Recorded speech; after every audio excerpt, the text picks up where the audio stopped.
Hello friends, मैं doctor Umakant. दोस्तों, हमारा प्रयास है कि जब भी पाइल्स, फिशर, फिस्टुला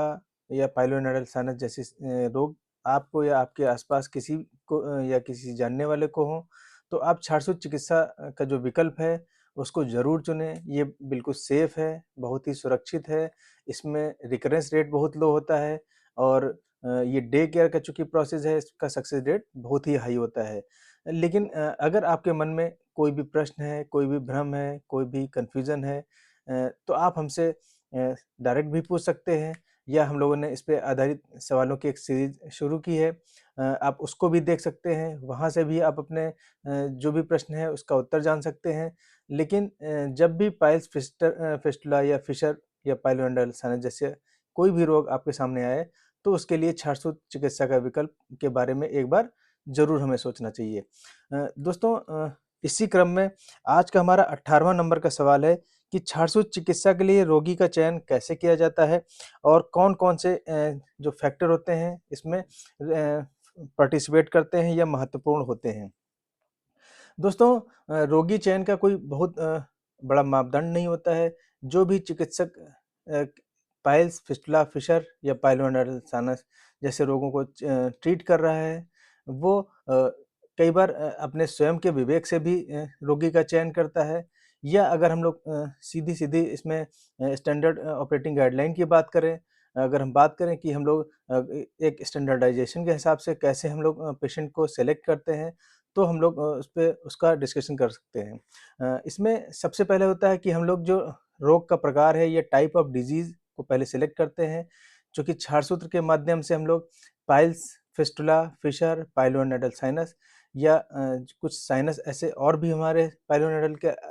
अतिरिक्त भी होते हैं या कुछ ब्लाइंड फिस्टुला होते हैं, उसको भी हम लोग इससे ट्रीट कर सकते हैं या कुछ ऐसे वार्ड्स होते हैं, उनको भी हम लोग लाइगेट कर सकते हैं छारसूत्र के माध्यम से। और अगर हम लोग और चीज़ों को देखें तो अगर हम लोग स्टेज के हिसाब से सेलेक्ट करें कि हम लोग किस डिज़ीज़ और किस स्टेज के हिसाब से हम लोग को सेलेक्ट करना चाहिए, तो जैसे अगर हम लोग हेमरॉइड की बात करें तो ग्रेड 1 और 2 में हम लोग क्षारसूत्र का ट्रीटमेंट नहीं करते हैं। उसमें सिर्फ़ हम लोग क्षार का एप्लीकेशन करते हैं, क्षार का प्रतिसारण करते हैं, वहाँ पे हम लोग सूत्र के माध्यम से लाइगेशन नहीं करते हैं। या अगर हम लोग को रेक्टल प्रोलैप्स है या कई बार अगर हम लोग को प्राइमरी हेमरॉइड के साथ में सेकेंडरी हेमरॉइड भी काफ़ी मात्रा में है, तब भी हम लोग क्षारसूत्र से लाइगेट नहीं करते हैं। अगर हम लोग को हेमरॉइड में 1, 2 या 3 अगर हम लोग को हेमरॉइड दिख रहे हैं, उसको हम लोग क्षारसूत्र से लाइगेट कर सकते हैं। पाइलोनेडल साइनस में भी हम लोग पाइलोनेडल साइनस को भी क्षारसूत्र से लाइगेट कर सकते हैं और ऐसे फिस्टुला जो किसी भी कार्सिनोजेनिक ओरिजिन के हों, उनको भी हमें लाइगेट नहीं करना चाहिए या बहुत ही ज़्यादा अगर मल्टीपल ओपनिंग के साथ में अगर हम लोग को प्रेज़ेंट कर रहे हैं, कई बार कुछ फिस्टुला ऐसे होते हैं हॉर्सशू शेप में जो या इससे ज़्यादा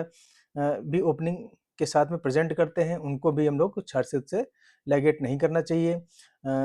तो ऐसे हम लोगों ने हेमरॉइड और एनल फिशर में भी हम लोग छारसूत्र का लाइगेशन कर सकते हैं, बहुत ही आसानी से। चाहे वो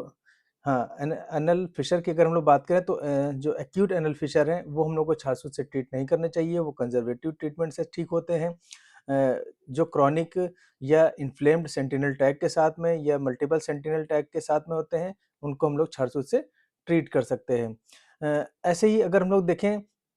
रोगी की जो सामान्य स्थिति होती है, जो उसकी जनरल वेल-बीइंग होती है, जो उसकी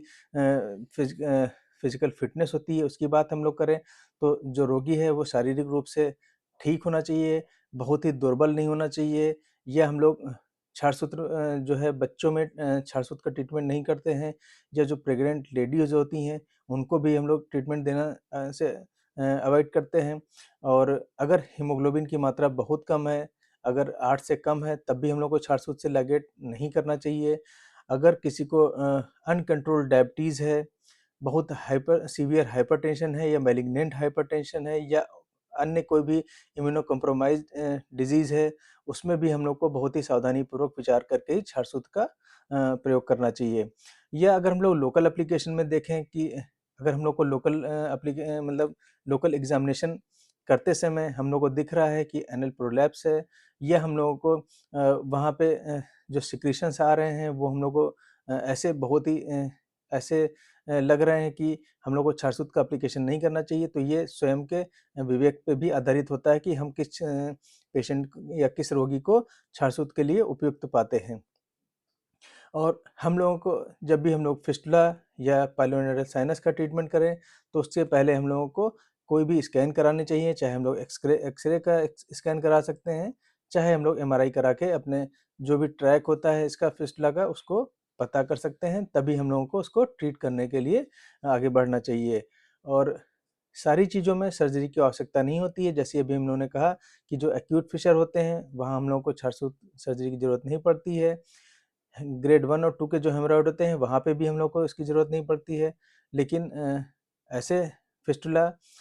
जो ग्रेड 1 से लेके ग्रेड 4 तक हो, ग्रेड 5 के ऐसे फिस्टुला जो रेक्टम में ओपन है, उसमें भी हम लोग छारसूत से ट्रीटमेंट नहीं करना चाहिए। और अ, अगर हम लोग एज की बात करें, तो जैसे अभी मैंने कहा कि बच्चों का ट्रीटमेंट छारसूत से हम लोग को नहीं करना चाहिए, क्योंकि कई बार जो बच्चे होते हैं वो छारसूत ट्रीटमेंट को टॉलरेट नहीं कर पाते हैं। और दूसरा रोगी की जो मानसिक स्थिति होती है वो भी बहुत डिपेंड करती है, क्योंकि इसमें थोड़ा केयर के लिए हम लोग को पर डे क्लीनिंग और हाइजीन का पार्ट भी मेंटेन करना होता है। तो रोगी मानसिक रूप से स्वस्थ होना चाहिए, ताकि वो बताए गए निर्देशों का सही से पालन कर सके, हल्की एक्सरसाइज जैसे हम लोग बताते हैं उसको कर सके, अपने फिजिकल और जो डेली वर्क हैं उसको कर सके। और ऐसे पेशेंट जो मेन सर्जरी से जिनको डर लगता है,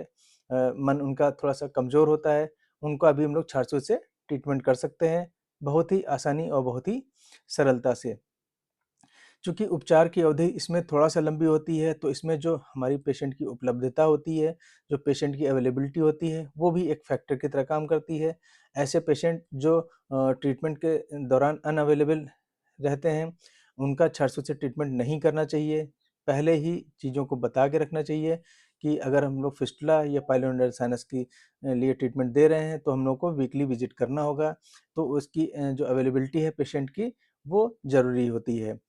इस तरह से अगर कोई भी पेशेंट ब्लीडिंग प्रोफाइल उसका बहुत ही गड़बड़ है, ब्लीड बहुत आसानी से करता है, या उसमें कोई कार्सिनोजेनिक एलिमेंट है, जैसे हम लोग रेक्टल कैंसर का कोई पेशेंट है, या उसको कैविटी एनल कैनाल का कोई कैंसर है, ऐसे भी पेशेंट का हम लोग को छारसूत से ट्रीटमेंट नहीं करना चाहिए। या ऐसे पेशेंट जो बहुत ही किसी गंभीर बीमारी से ग्रसित हैं, या कोई सिस्टमिक डिजीज़ से पीड़ित हैं, ऐसे भी पेशेंट का हम लोग को छारसूत से ट्रीटमेंट नहीं करना चाहिए। तो सही रोगी तभी हम लोग चुन पाएँगे जब हम लोग सही रोग और रोग की अवस्था को सही से जान पाएँगे। और जो भी छारसूत से ट्रीटमेंट डॉक्टर कर रहा है, तो ये चिकित्सक के स्वयं के बुद्धि और स्वयं के विवेक पर डिपेंड करता है कि वो किसको छारसूत चिकित्सा के उपयुक्त मानता है।